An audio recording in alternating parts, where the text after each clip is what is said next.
Prevent, Yes. they've started making all of us into terrorists. What's gone on there? Okay, so in the recent guidance that was reported on by the Telegraph last month, Prevent listed cultural nationalism alongside ethno-nationalism and white nationalism as right-wing extremist terrorist ideologies. And cultural nationalism was defined as being concerned that immigration presented a threat to the continuation of one's culture.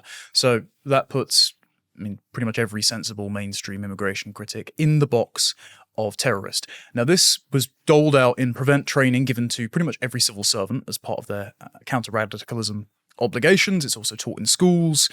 What was interesting, though, if you go to the glossary of terms that Prevent has used for quite some time, the term cultural nationalism has been there, it just wasn't caught up by the headlines. But if you go to their term on Islamist terrorism, remember the catch-all term cultural nationalism, which would make you or I a terrorist for being concerned about the levels of Muslim migration and the impact that might have on our respective freedoms and democracy. However, under the term Islamism, it ends with, and I'll paraphrase again, Islamists should not be taken as representative of those who follow the Muslim faith. So, apparently, Islamist terrorism has absolutely nothing to do with Islam, but if you are concerned about, as the people that authored this definition would say, right-wing extremist narratives about fighting-age males coming over the boat on the boats over the channel, then you yourself are akin to a terrorist who would blow up a pop concert. So this actually is very scary that this has happened, that this is how we're defining terrorism now. And I'm always thinking, how does this happen? Oh, people are just ideologues and they think, oh, let's be nice to the other people and that's how it works or whatever. But I believe you've discovered a more ominous reason for why this is being pushed on us. So I've done a fair amount of reporting over the last year into Prevent and its parent body, RICU. That's RICU, the Research, Information and Communications Unit at the Home Office. And I can only summarize it as its don't look back in anger department. Lots of people will be surprised to hear that the government coordinates the media response to the aftermath of Islamic terror attacks to minimize reputation damage to Islam, and it has done for over a decade. So as far as Prevent goes, Prevent have, ever since 2017, the same year as the Manchester Arena bombing, when its Islamic terror referrals peaked, it has slowly deprioritized Islamic terrorism and made right-wing extremism a greater priority. The greatest number of referrals are now this nebulous category of mixed or non-ideological threats. So this is where a lot of the Islamic terrorists are being put into. Examples of this are like Axel Rudakabana or Abi Harbi Ali. And this is why this sort of reluctance to link Islam to terrorism is why a lot of those cases don't get followed up on. For example, Abi Harbi Ali had one meeting with Prevent officers in a Croydon McDonald's, then missed his 6-month referral, and then at his year referral, his case was just closed. Yeah. And then Axel Rudakabana had 3 run-ins with Prevent, but on the second and third times, because his surname was misspelled, they lost his name in the system. Jesus. And even though Axel Rudakabana had a list of anti-white, post-colonial materials on his personal iPad that he was reading, he was obsessed with the London Bridge attack, the Manchester Arena bombing, ISIS car bombings, all signs of clear radicalization in the Islamic and anti-white bent.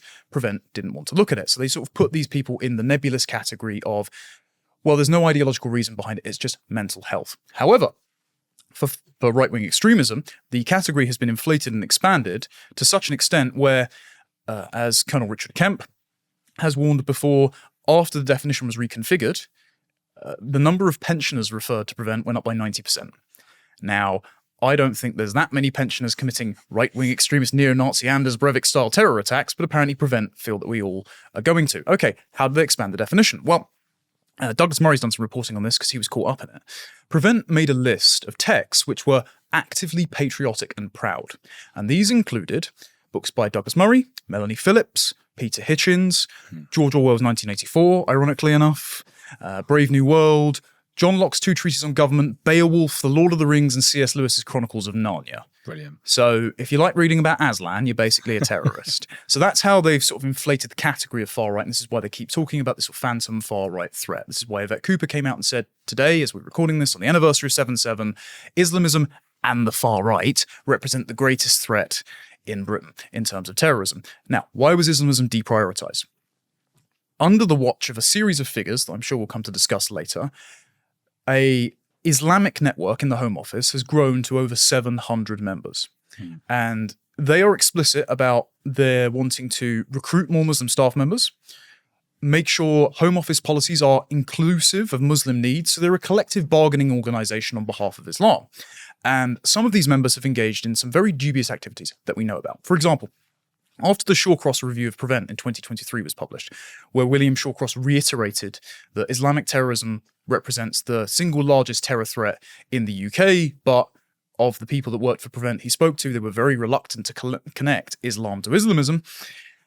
There was a King's College London seminar with members of Prevent to discuss counter-terrorism measures. The seminar leader said, okay, Douglas Murray and Joe Rogan have a very bad effect on the discourse, so how do we go about censoring them in ways that don't break the law? And then a member of the Islamic Network sat and said, Prevent is itself inherently racist because it focuses on Islam. And a few minutes later, they played an ISIS training video. And she pointed at the screen and laughed and said, I know him, he used to go to my school. Those are the type of people we have running Prevent. Those are the type of people we have running the Home Office. A couple more examples. There was a chap just a couple of weeks ago who was prosecuted for taking bribes to overturn asylum applications, I think from a migrant from Bangladesh when it was denied. So he's just been sent to prison for that. And then there was another woman who the Conservative Woman and Christian Concern published a long article exposing. She worked for the Islamic Network. There was a Christian asylum seeker who was fleeing forced conversion in an unnamed country. She's been pseudonymized as Maria.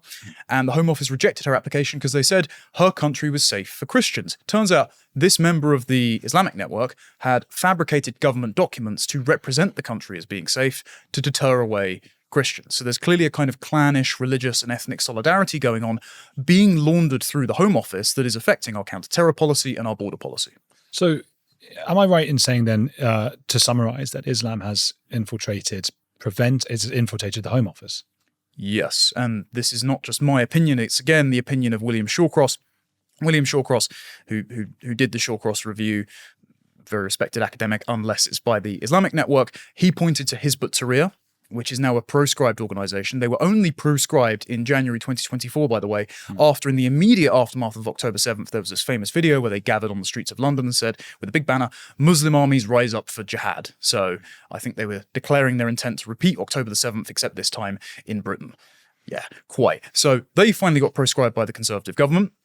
He said that they had, since about 2008, been waging a long campaign against Prevent, lobbying people from inside the Home Office while they were outside it to deprioritize and soften their approach towards what did and didn't constitute Islamism. And the perfect example of this is a chap called Mohammed Kosbar, who met with Sadiq Khan on a number of occasions. He was on the Met Police's board of advisors for Islam. And in the aftermath of October the 7th, he celebrated Hamas as masters of the martyrs of resistance and himself was affiliated with Hizb ut-Tahrir. So these people were in positions of influence over the police, which is why, obviously, when Hizb ut-Tahrir did that, when they said, rise up for jihad, the Met Police said, well, jihad has a number of meanings. These are the people they're getting their guidance from. So they launder ideas via Islamist groups, now prescribed, but some of them still not prescribed, like the Muslim Council of Britain, who have ties with the Muslim Brotherhood, according to a 2015 UK government report. But for some reason, unlike Saudi Arabia, Egypt, and all of the other sensible Arab countries who still haven't banned them, they launder their ideas through officials that appoint themselves as the representatives of community cohesion within government bodies. They're appointed there as a matter of law by the Equality Act. They shape policy, and then the Islamists basically get off scot-free.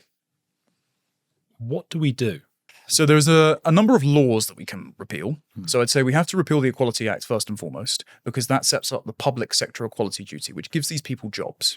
It mandates every public sector body acts as a kind of arbiter for proper relationships between community groups. And the only group that isn't afforded community status, a sort of special consideration by the state, is the native British host majority.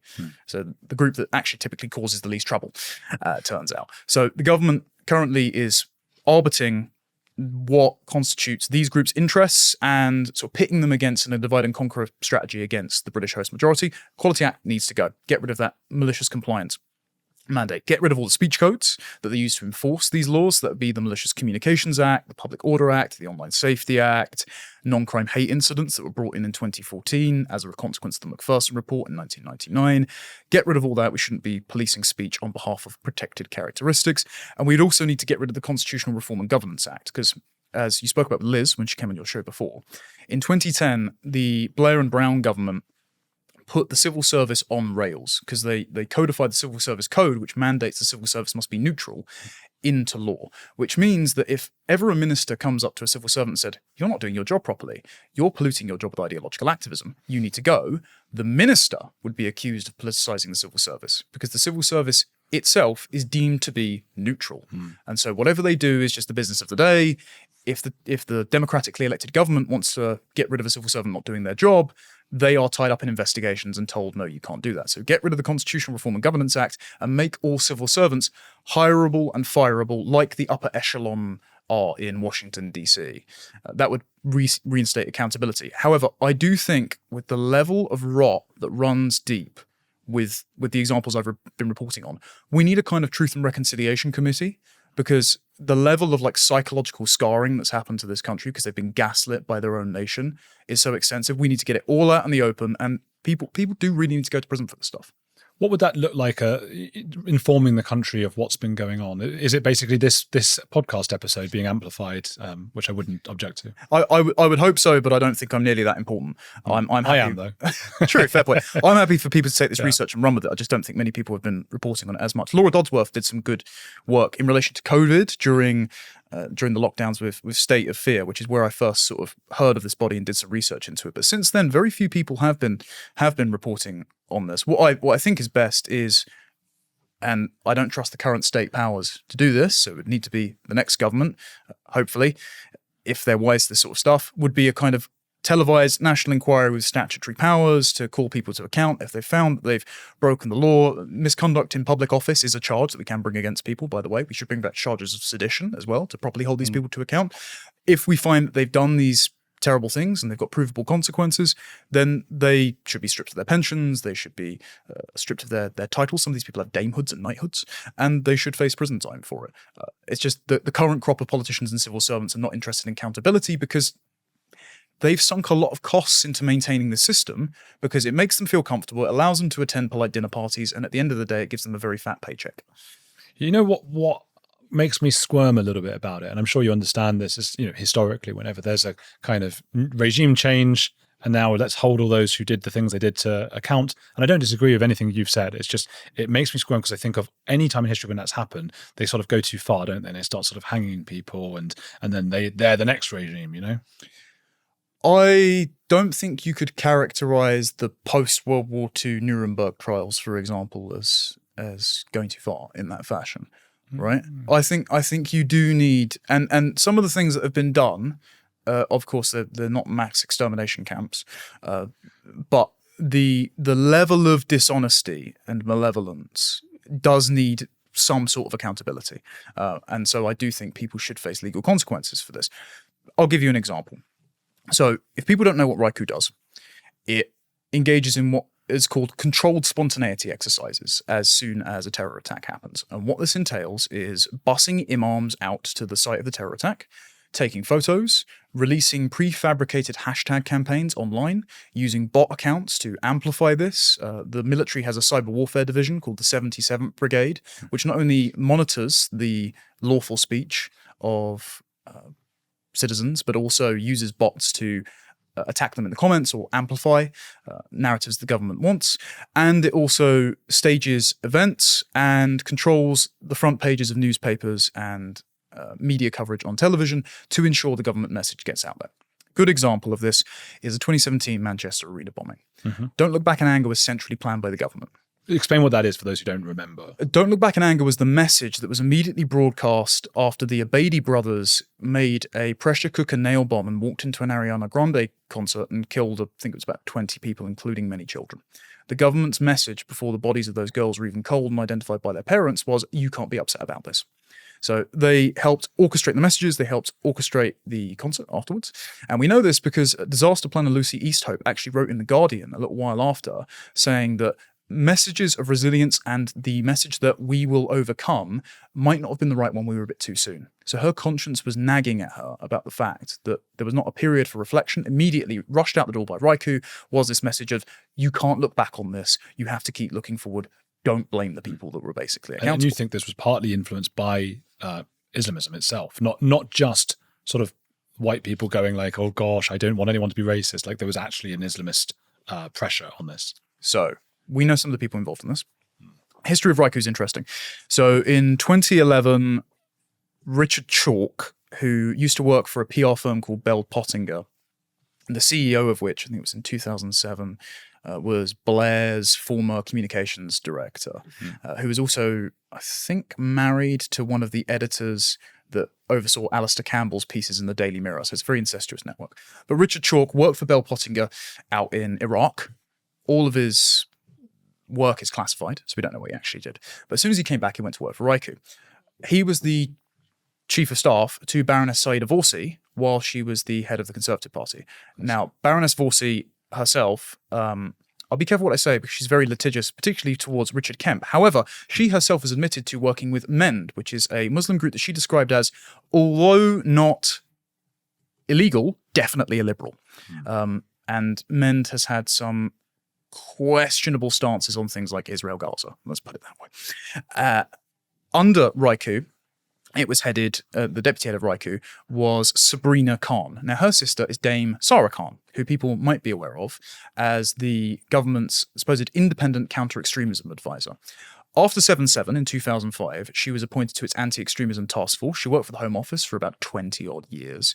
She was then appointed under Theresa May while Prime Minister and Amber Rudd as Home Secretary, the Home Office sort of lead advisor on counter-extremism, and then Boris Johnson appointed her the independent advisor on counter-extremism. The reason I say all this is because she, in her career, has been myopically focused on the far right while airbrushing the reputation of Islam. Best example, she founded a charity called Inspire, which aimed to, in her own words, show the true face of Islam in Britain. And at the launch of Inspire, she took a photo in front of a woman in a Union Jack hijab with Theresa May, who was then the Home Secretary. And through emails procured via Freedom of Information Access request, we found out that the image was created by a company called Breakthrough Media, which has ties with the Home Office, and Raikou called it Our Product. When Alan Henning was beheaded by ISIS on camera in 2014, that was the front cover of the Sun newspaper. Yes. It was that image.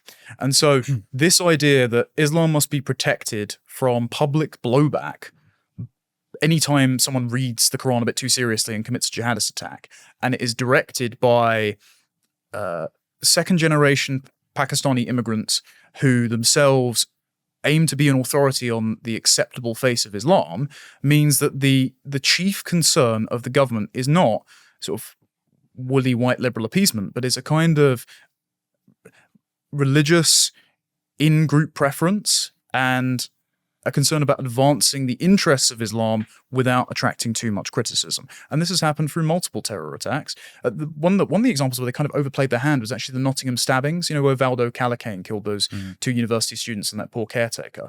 Immediately afterwards, they had a big event. And you had community leaders, including imams and Sikhs, lined up behind the parents. You had the big banners of one Nottingham, one together that were rapidly printed. And you had the families stood up, and the families said, in a state of distress, hold no hate for any religion or ethnicity or race in your heart.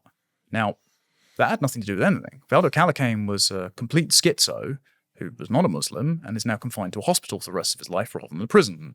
I think many of us have issues with that, but by the by, since then, one of the victims' mothers has come out and said, yeah, I don't feel any sympathy for Valdo Calacane's parents. They brought him to this country. It's his fault that my kids are dead. So when the hold of the state is relinquished, then the true feelings come out. But it looks like the state absolutely jumped the gun with its disaster planning there to send out the same message they did after Manchester Arena, the same message they did after Alan Henning, the same message they did after London Bridge, time and time again. And the message is always, don't blame Islam for the terror attacks that the followers of Islam commit.